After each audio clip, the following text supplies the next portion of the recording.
लोग कहते हैं रिसोर्सेज अच्छे हुए तो जिंदगी में सब कुछ मिलेगा, और रिसोर्सेज का मतलब है नेचुरल रिसोर्सेज किसी के पास हो, मनी किसी के पास हो, मैन पावर किसी के पास हो, कॉन्टैक्ट्स हो, रिलेशनशिप्स हो, एजुकेशन हो। मुझे ये बताइए इनमें से कौन सी चीज की कमी आज की डेट में अडानी जी के पास? अभी मैं लंच के टाइम पे एक रूम में गया और मैं पढ़ रहा था, बीजेपी गवर्नमेंट के एक बंदे ने कहा अडानी कंपनी से हमारा कोई लेना देना नहीं है।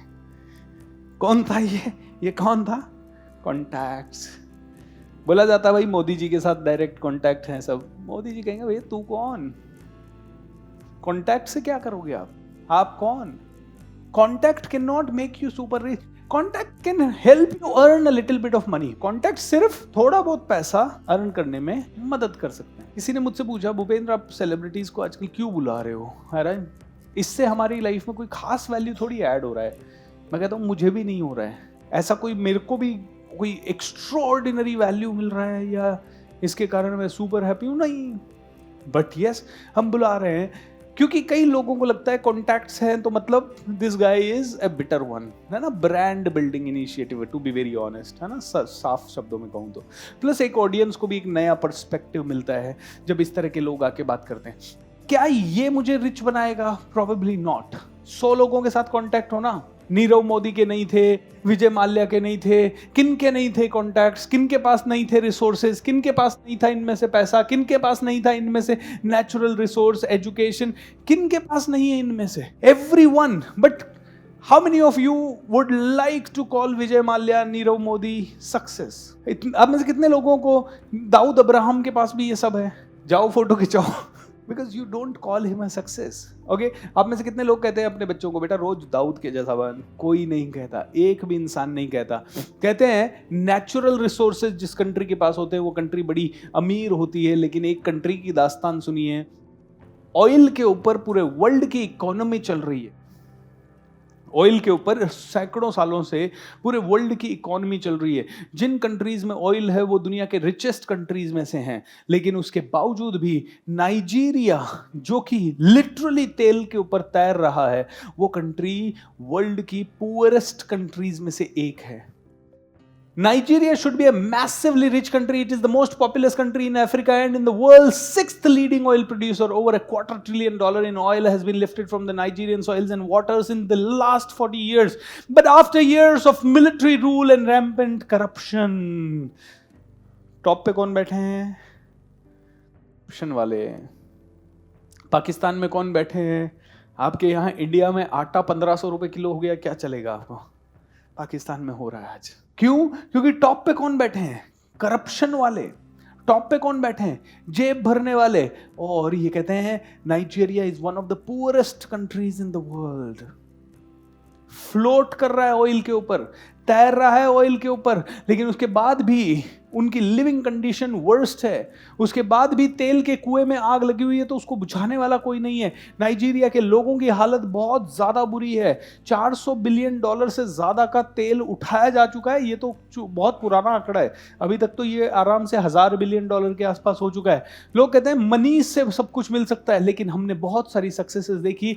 देखिए एक रिपोर्ट आ गई, हिडनबर्ग रिपोर्ट, एंड तुरंत अंबानी, जो वर्ल्ड का सबसे रिचेस्ट मैन था, वर्ल्ड का सबसे रिचेस्ट मैन था, सबसे आगे था, सेकंड रिचेस्ट हो गया, and he collapse to 21st पोजीशन। और 2-4 दिन में वो लास्ट 30 में पहुंच जाएगा, 50 में पहुंच जाएगा, हो सकता है 100 में पहुंच जाए, हो सकता है पूरा फिनिश हो जाए। इतना मनी होने के बावजूद कैसे आदमी रुक सकता है यार? हमें लगता है ना पैसा हमें टिका के रखेगा, पता ही नहीं पड़ेगा कब खोखले हो जाएंगे। One shot. अमिताभ बच्चन जी के पास भी बहुत पैसा था ना, वन शॉट गायब हो गए। एक बार तो, अभी तो वापस आ गए, वो बात अलग है, लेकिन एक बार तो हालत हो गई थी कि बस अमिताभ बच्चन का नाम, वो तो उनको सद्बुद्धि आई। He started working on his true strength and then he could again come back as a super duper star, और तब उनका रिस्पेक्ट और भी ज़्यादा बढ़ गया। अदरवाइज कई लोग ऐसी चीज़ों में गए और वापस नहीं आए। ये फिल्म इंडस्ट्री तो भरी हुई है ऐसे लोगों की जिनके पास वंस अपॉन अ टाइम बहुत पैसा था और आज कोई उनको नहीं पहुंच रहा है, और वो ड्रग्स में और पता नहीं किस किस में। माइकल जैक्सन के पास दुनिया भर का पैसा था, but he was good success in a way, लेकिन फिर भी डेथ कैसी हुई? तो अगर जो आदमी रोज रात को ड्रग लेके सो रहा है, क्या आपको लगता है वो सुखी है? उसकी जिंदगी में कितने तकलीफें होगी? तो हमें लगता है वो सफल है, हमारे पास इल्यूजन है, क्योंकि हमारी देखने की आंखें कैसी है? हमारी देखने की आंखें बस चकाचौंध जिसके पास है वो सफल है भाई। आज कोई इंसान जो 100 करोड़ के लोन में हो, लेकिन इधर किसी के से मांग के उधार सोने की घड़ी और सब कुछ सोने का पहन के आ जाए ना, इधर आप कहोगे यार इतना रिच है यार, ये ऐसा बनना है। और भगवान कहेगा तथास्तु, 100 करोड़ का लोन इनके ऊपर भी आ जाएगा। क्योंकि देखिए क्यों आता है आपके पास सफलता के साथ साथ चैलेंजेस बहुत सारे, क्योंकि हमने ही कहा उनके जैसा बनना है। तो भगवान ने कहा पूर्ण पैकेज लो ना भैया, आधा पैकेज क्यों?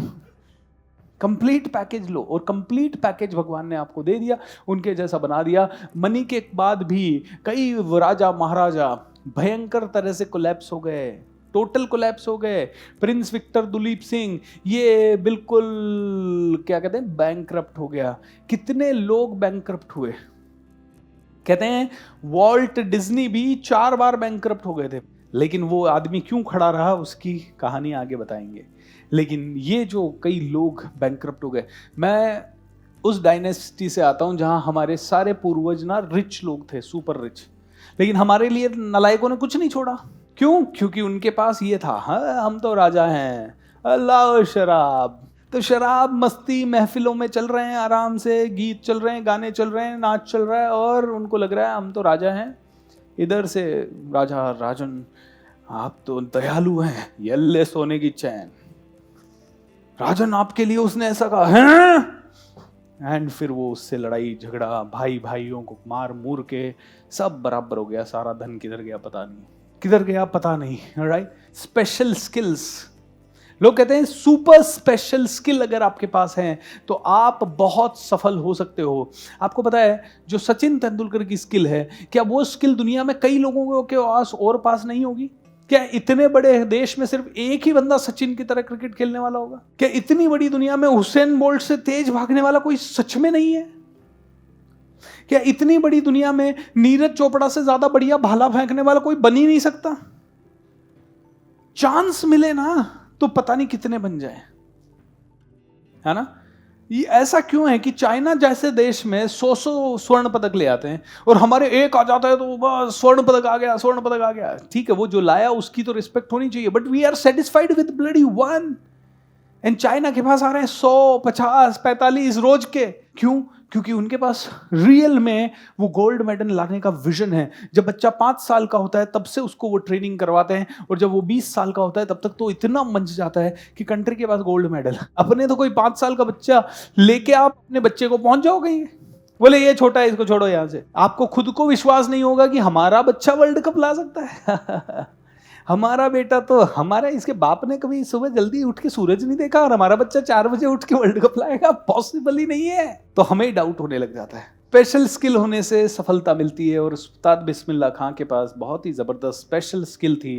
भारत रत्न मिला, फेलो संगीत नाटक अकादमी अवार्ड, पद्म विभूषण, पद्म भूषण, पद्मश्री, तानसेन अवार्ड सब मिले, और इनको सारी बड़े बड़ी चीजों पे सम्मान मिला। और उस्ताद बिस्मिल्लाह खां बहुत अच्छे थे। लेकिन सोनाली मैम ने कहा ना, कोई हमें आता है और बोलता है अरे सोनाली तू कितनी अच्छी, कितनी स्वीट है, अच्छा अच्छा चल फिल्म में रोल कर लेना। और फिर वो कहते फ्री में कर ले बेटा, तू तो इतनी अच्छी है, तू थोड़ी मना करेगी। तो यही इनके साथ हो गया सबके साथ। ये ऐसा हुआ कि एक लेवल के बाद इन्होंने खाने पीने के वांदे हो गए, और इन्होंने उस समय के राष्ट्रपति और प्रधानमंत्री को चिट्ठी लिखी, के.आर. नारायणन को एंड अटल बिहारी वाजपेयी जी को, कि मैंने भैया तुम्हें कहा है ये सारे अवार्ड तो दे दिए, भूख नहीं मिट रही इनसे, और अब मैं करूं क्या? और बुढ़ापे में तो भाई थोड़ी पेंशन वेंशन बांध दो, थोड़ा पैसा वैसा भी दे दो। अब इतना फेमस इंसान, बट उसकी हालत क्या? और ये हालत ना 80% लोग जो फिल्म लाइन में काम कर रहे हैं उनकी है। वो एक मूवी में आ गए, एक सीरियल में आ गए, उनको लगा हम स्टार बन गए, और 6 महीने तक फिर कोई काम ही नहीं मिल रहा, साल भर तक कोई काम ही नहीं मिल रहा। कोई काम मिल रहा है तो कोई कह रहा है यार काम तो तेरे लिए तो है नहीं, क्योंकि उनको भी पता है कि इसके लिए कोई काम है नहीं। ओके, ये काम करते हैं, इसको बोलते हैं फ्री में। तो यार ये वाला सीरियल कर ले, ये देख सुपर हिट हो गया ना, तेरे पास काम की लाइन मिले, उसको फ्री में यूज करके ऐसे एक नहीं हजारों को, और कितने गायब हो रहे हैं पता नहीं कि